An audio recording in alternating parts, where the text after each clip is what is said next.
اعوذ باللہ من الشیطان الرجیم الحمدللہ رب العالمین والصلاة والسلام علی اشرف المرسلین سیدنا و نبینا محمد وعلی آلہ واصحابہ وازواجہ وذریاتہ واہل بیتہ اجمعین ومن تبعہ بإحسان الی یوم الدین اللہم اجعلنا منہم یا رب العالمین آمین یا رب۔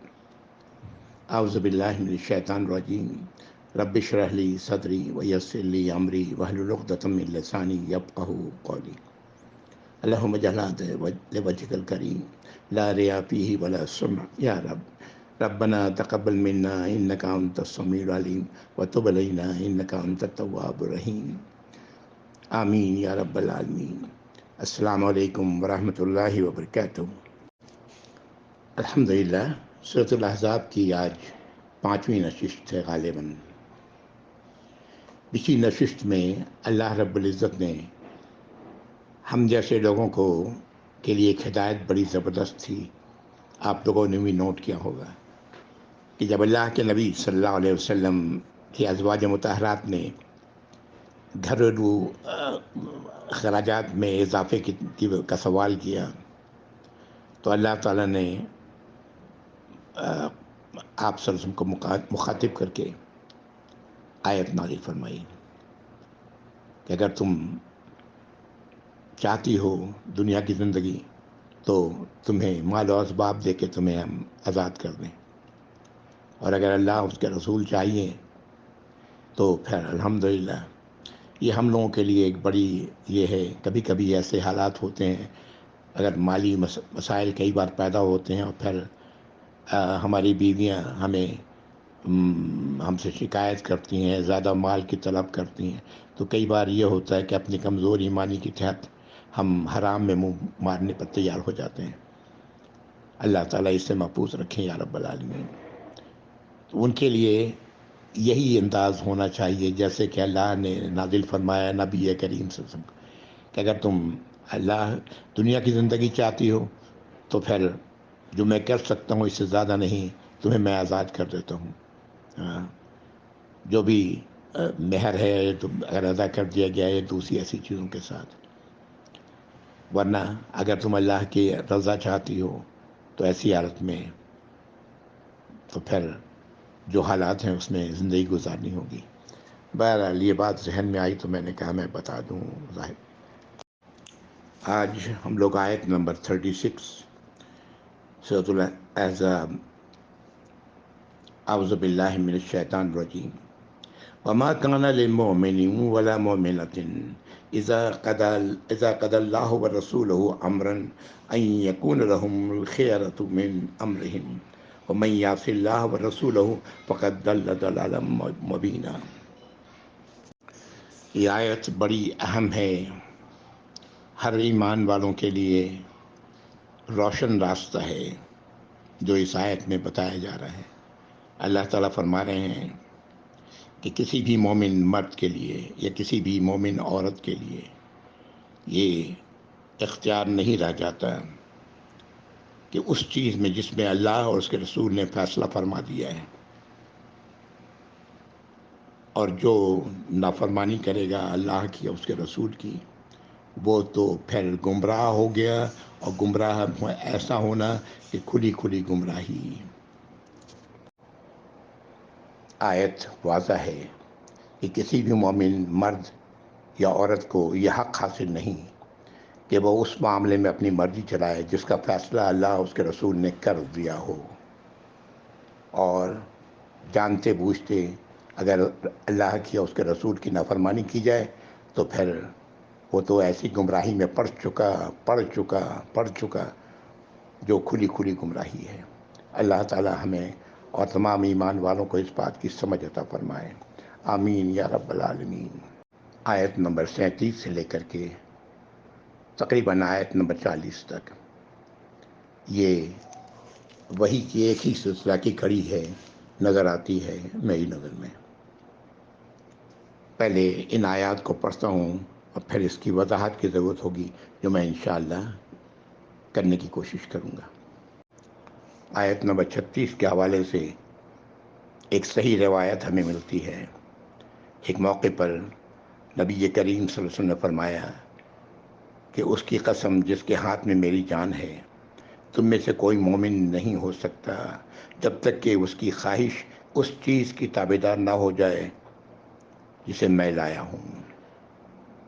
یہ ہے اللہ کا اور اس کے رسول کا فیصلہ، جس پر کوئی چوں چرا بھی نہیں، اس کے مخالف کام بھی نہیں کرنا، اور اس کو من و عین تسلیم کرنا چاہیے ایمان والوں کو۔ آیت نمبر 37۔ اعوذ باللہ من الشیطان الرجیم۔ وَإِذْ تَقُولُ لِلَّذِي أَنْعَمَ اللَّهُ عَلَيْهِ وَأَنْعَمْتَ عَلَيْهِ أَمْسِكْ عَلَيْكَ زَوْجَكَ وَاتَّقِ اللَّهَ وَتُخْفِي فِي نَفْسِكَ مَا اللَّهُ مُبْدِيهِ وَيَخْشَى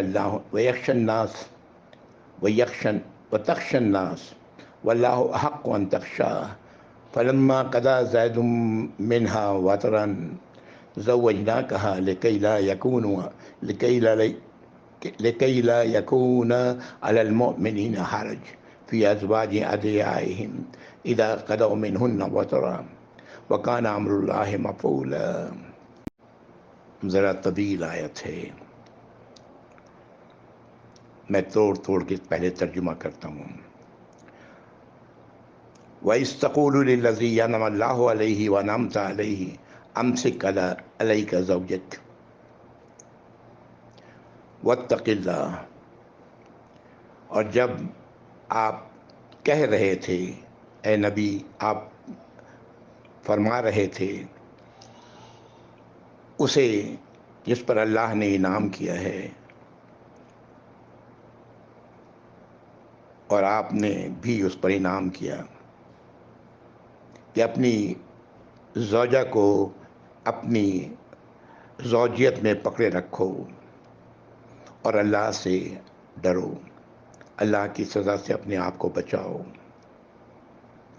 وَتُخْفِي فِي نَفْسِكَ، اور اللہ تعالیٰ مزید فرما رہے ہیں کہ جو تمہارے اندر تھا اس کو تم نے چھپایا ہوا تھا، اسے چھپا رہے تھے۔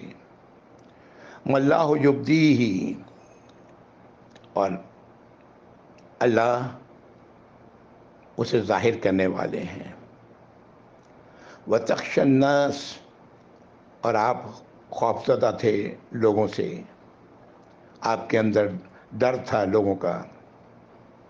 وَاللَّهُ أَحَقُّ أَن تَخْشَاهُ، اور اللہ سب سے زیادہ حق رکھتے ہیں کہ ان سے ہی ڈرا جائے، اس کی ہی نافرمانی سے بچا جائے۔ فَلَمَّا قَضَىٰ زَيْدٌ مِّنْهَا وَطْرًا، اور جب زید نے اپنی غرض پوری کر لی اس عورت سے، زَوَّجْنَاكَهَا لِكَيْ لَا يَكُونَ عَلَى الْمُؤْمِنِينَ حَرَجٌ، تو ہم نے اسے آپ کے نکاح میں دے دیا، آپ کی ازواج میں شامل کر دیا، نکاح میں آپ کے دے دیا۔ لِكَيْ لَا يَكُونُ عَلَى الْمُؤْمِنِينَ حَرَجٌ، تاکہ ایمان والوں کے لیے کوئی تنگی کا ذریعہ نہ رہ جائے۔ فی ازواج ادعیائہم، ان کی اپنے منہ بولوں بیٹوں کے حوالے سے۔ اذا قضوا منہن وطرا، جبکہ وہ منہ بولے بیٹے اسے طلاق دینا چاہیں۔ وکان امر اللہ مفعولا، اور اللہ کا حکم تو پورا کیا جانے والا ہے، وہ تو پورا ہو کر ہی رہنے والا ہے۔ اب اس پوری آیت کا ترجمہ میں ایک ساتھ کرتا ہوں کہ اللہ تعالیٰ نبی کریم صلی اللہ علیہ وسلم سے مخاطب ہے کہ جب آپ اسے کہہ رہے تھے جسے اللہ نے ایمان سے نوازا، آپ نے عنایتیں کی صلی اللہ علیہ وسلم کہ تم اپنی زوجہ کو اپنی زوجیت میں ہی روکے رکھو، اللہ کی ناراضگی سے بچو، جبکہ آپ لوگوں کے خوف سے وہ کچھ چھپا رہے تھے جسے اللہ ظاہر کرنے والے ہیں۔ اللہ کا حق سب سے بڑھ کر ہے کہ اس کی سزا سے ڈرا جائے۔ زید نے جب اپنی خواہش سے اپنی زوجہ کے متعلق فیصلہ کر لیا تو ہم نے اس کا نکاح آپ سے کر دیا، تاکہ ایمان والوں کے لیے منہ بولے بیٹوں کی بیویوں سے نکاح کر لینے میں کوئی حرج نہ رہ جائے۔ اگر وہ اپنی خواہش سے انہیں طلاق دے دیں۔ اللہ کا فیصلہ تو نازل کیے جانے کے لیے ہی ہوتا ہے۔ اس کے بیک گراؤنڈ کو جب تک نہ جانا جائے آیت واضح نہیں ہوتی۔ جس معاشرے میں نبی کریم صلی اللہ علیہ وسلم رہ رہے تھے، اس معاشرے کی دو غلط ریتوں کو اللہ رب العزت آپ کے ذریعے ہمیشہ کے لیے ختم کروا دیا۔ اللہ کے حکم سے آپ صلی اللہ علیہ وسلم نے اپنے آزاد کردہ غلام اور منہ بولے بیٹے جنہیں آپ آزاد کر دیا تھا، زید رضی اللہ تعالیٰ عنہ کی شادی کا پیغام اپنی پھوپھی زاد بہن زینب رضی اللہ تعالیٰ عنہ کے لیے بھجوایا۔ یہ رشتہ نہ آپ کی پھوپھی کو پسند تھا اور نہ زینب کو رضی اللہ تعالیٰ عنہما، لیکن یہ آیت نمبر 36 آ چکی تھی کہ جس چیز کا فیصلہ اللہ اور اس کے رسول نے کیا ہو، اس میں کوئی خواہش کسی کی اپنی مرضی نہیں رہ جاتی۔ ناپسندیدگی کے باوجود یہ زید رضی اللہ تعالیٰ عنہ سے شادی کی جو پیغام جو آپ نے بھجوایا تھا، انہوں نے قبول کر لیا۔ یہاں اللہ رب العزت کا مقصد غلامی کے نظام کو ختم کرنا تھا۔ زید رضی اللہ تعالیٰ عنہ بچپن سے ہی غلام تھے۔ پھر جب آیت نازل ہوئی کہ غلام یہ، اور آپ کو زید رضی اللہ تعالیٰ عنہ کو، زید بن حارثہ کو آپ سے کا بیٹا کہا جانے لگا کہ آپ نے اسے منہ بولا بیٹا بنا لیا تھا۔ خدیجہ رضی اللہ تعالیٰ عنہ نے اپنا یہ غلام آپ کے حوالے کیا تھا، اور آپ زید بن محمد کہلانے لگے، زید بن حارثہ۔ پھر جب یہ آیت نازل ہوئی کہ اپنے منہ بولے بیٹوں کو ان کے باپوں کے نام سے پکارو، اس صورت کے شروع میں وہ آیت ہم لوگ پڑھ چکے، تو اب وہ زید بن حارثہ ہو گئے، لیکن تھے تو وہ غلام۔ اب غلامی کی زنجیروں کو توڑنا مقصد تھا اللہ تعالیٰ کا، اور ان کی شادی کا پیغام اللہ تعالیٰ کی ہدایت پر نبی کریم صلی اللہ علیہ وسلم نے اپنی پھوپھی زاد بہن کے یہاں پہ بھیجا۔ وہ ظاہر ایک آزاد عورت خاندان کی فرد تھیں، اور یہ ان کا بیک گراؤنڈ غلامی کا تھا۔ ظاہر ہے کہ یہ ایسی حالت میں ناپسندیدگی کی بات تو بالکل واضح تھی، لیکن اللہ کی رضا کے لیے انہوں نے اسے قبول کر لیا، ان کی پھوپھی نے بھی قبول کر لیا، اور زید بن حارثہ کی شادی زینب رضی اللہ تعالیٰ عنہ سے ہو گئی۔ اب ایک اونچے خاندان کی عورت، بیوی، اور ایک ایسا شخص جو غلام رہا ہے، ظاہر ہے ذہنی ہم آہنگی تو ہونے کا کوئی سوال ہی نہیں پیدا ہوتا، اور آخر میں یہی ہوا کہ زید بن حارثہ رضی اللہ تعالیٰ عنہ نے انہیں طلاق دینے کا فیصلہ کر لیا۔ جب انہوں نے طلاق دینے کا فیصلہ کیا، نبی کریم صلی اللہ علیہ وسلم چاہتے تھے کہ وہ طلاق نہ دیں، اور ان کو روک رہے ہیں آیت کے پہلے ٹکڑے میں۔ اور اللہ تعالیٰ فرما رہے ہیں کہ آپ لوگوں کے خوف سے کہ لوگ کیا کہیں گے، جبکہ اللہ تعالیٰ نے فرمایا کہ اللہ تعالیٰ تو اس معاملے کو ظاہر کر دینے والے ہیں، اور اللہ نے زینب رضی اللہ تعالیٰ کی شادی آپ سے کر دی ہے، اللہ نے کی ہے۔ تہذیب اور طور طریقے کے فرق کی وجہ سے یہ میلاد زیادہ عرصہ قائم نہ رہ سکا، اور پھر زید رضی اللہ تعالیٰ عنہ نے طلاق کا فیصلہ کیا۔ منہ بولے بیٹے کو اس معاشرے میں تو سگے بیٹے کا مقام دیا جاتا تھا۔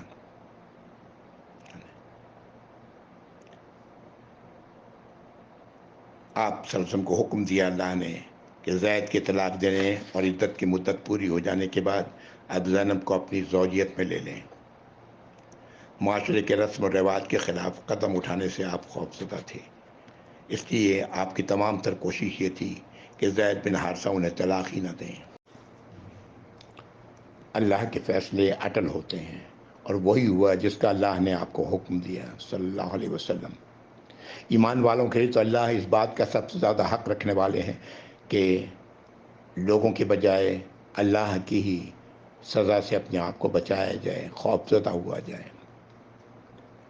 اور اس طرح زینب رضی اللہ تعالیٰ عنہ آپ صلی اللہ علیہ وسلم کی زوجیت میں آ گئی، منہ بولے بیٹے کی بیوی۔ یہاں پر یہ بات بھی قابل توجہ ہے کہ تمام صحابہ کرام رضی اللہ تعالیٰ عنہم میں کسی کا نام نہیں آیا قرآن میں سوائے زید رضی اللہ تعالیٰ عنہ کا، اور ان کو یہ مقام حاصل ہے کہ صرف ان کا ہی نام قرآن میں آیا ہے، اور تمام ازواج مطہرات میں صرف زینب رضی اللہ تعالیٰ عنہ کہ یہ مقام ہے کہ ان کا نکاح اللہ نے آپ سے کیا۔ ماشاء اللہ، سبحان اللہ۔ اس آیت کے حوالے سے عائشہ رضی اللہ تعالیٰ عنہ کا ایک قول ملتا ہے، فرماتی ہیں کہ اگر اللہ کے رسول صلی اللہ علیہ وسلم اگر اللہ کی وحی میں سے، کتاب اللہ میں سے ایک آیت بھی چھپانے والے ہوتے تو اس آیت کو چھپا لیتے، یعنی یہ آیت نمبر 37 جس میں اللہ تعالیٰ نے آپ کے بارے میں یہ کہا کہ آپ وہ کچھ کر رہے ہیں جو لوگوں کے خوف سے، جو اللہ کے حکم کے خلاف ہے۔ آیت نمبر 38، وَمَا كَانَ عَلَى النَّبِيِّ مِنْ حَرَجٍ فِيمَا فَرَضَ اللَّهُ لَهُ سُنَّةَ اللَّهِ فِي الَّذِينَ خَلَوْا مِنْ قَبْلُ وَكَانَ أَمْرُ اللَّهِ قَدْرًا مَقْدُورًا۔ اللہ نے جس چیز کو نبی پر صلی اللہ علیہ وآلہ وسلم فرض کر دیا ہے اس میں پھر اس کے لیے کوئی تنگی نہیں رہ جاتی۔ اللہ کا یہی طریقہ رہا ہے ان میں جو پہلے گزر چکے ہیں، یعنی انبیاء اور رسول۔ اللہ کا فیصلہ تو درست اندازے ہی کے مطابق ہوتا ہے اور پورا ہونے والا ہوتا ہے۔ آیت نمبر 39، الذین یبلغون رسالات اللہ ویخشونہ ولا یخشون احدا الا اللہ وکفی باللہ حسیبا۔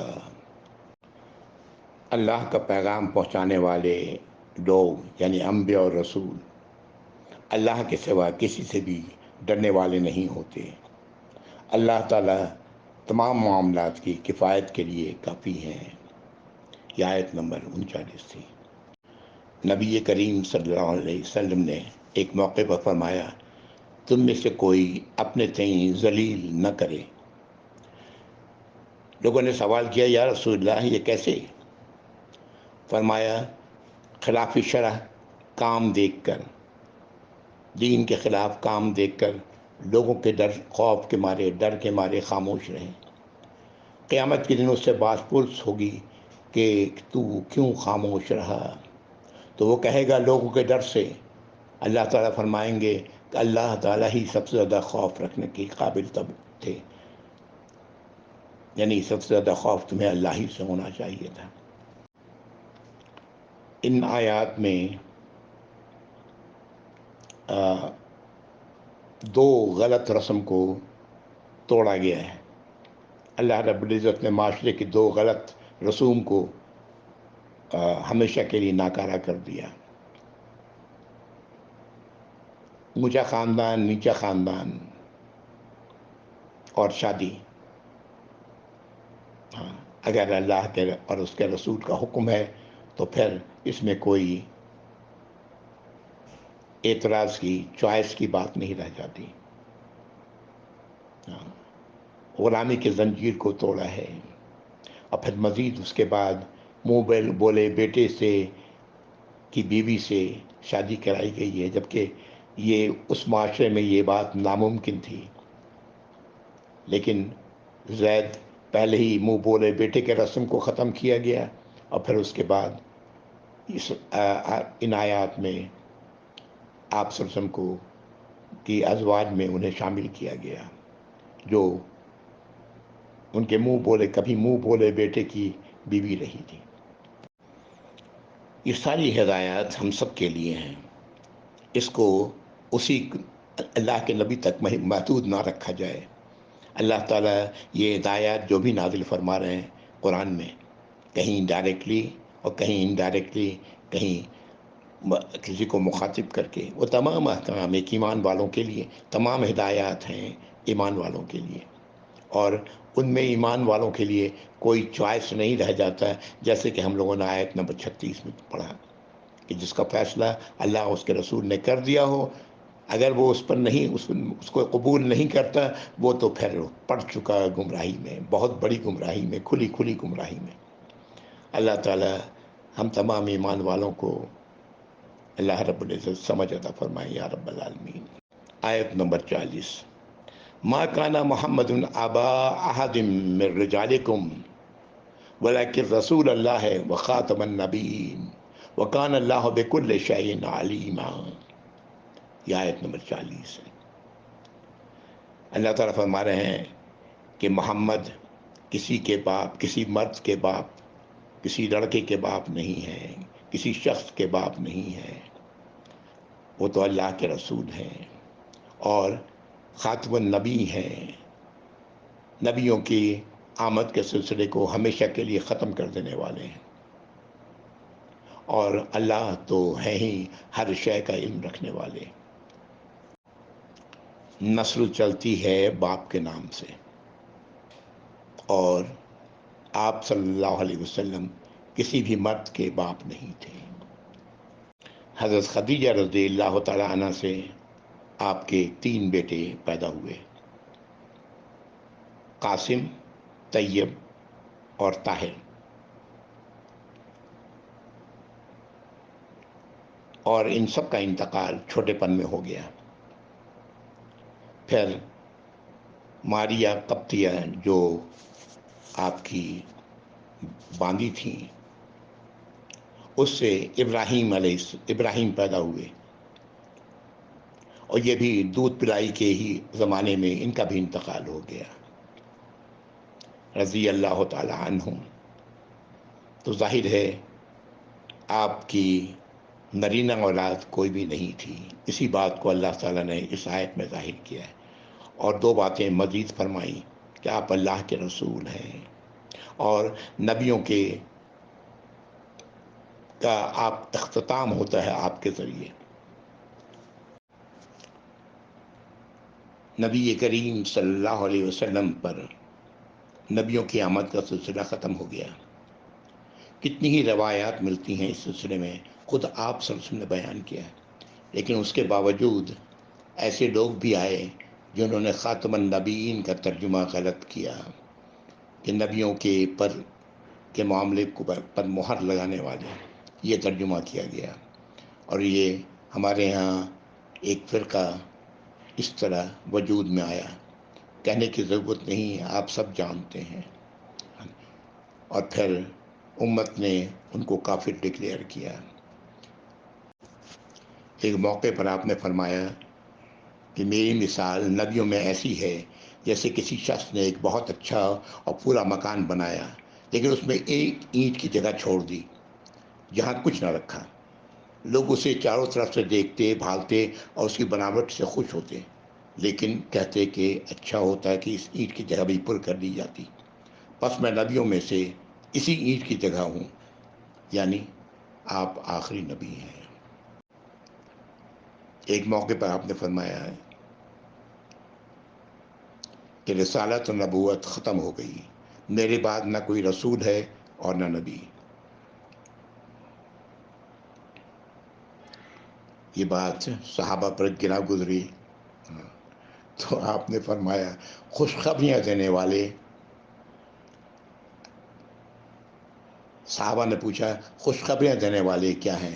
فرمایا کہ مسلمانوں کے خواب جو نبوت کے اعضاء میں سے ایک جز ہیں، جو صحیح خواب اس طرح انسان دیکھتا ہے وہ اور باقی رہے گا، باقی اور نبی اور رسول کوئی نہیں آنے۔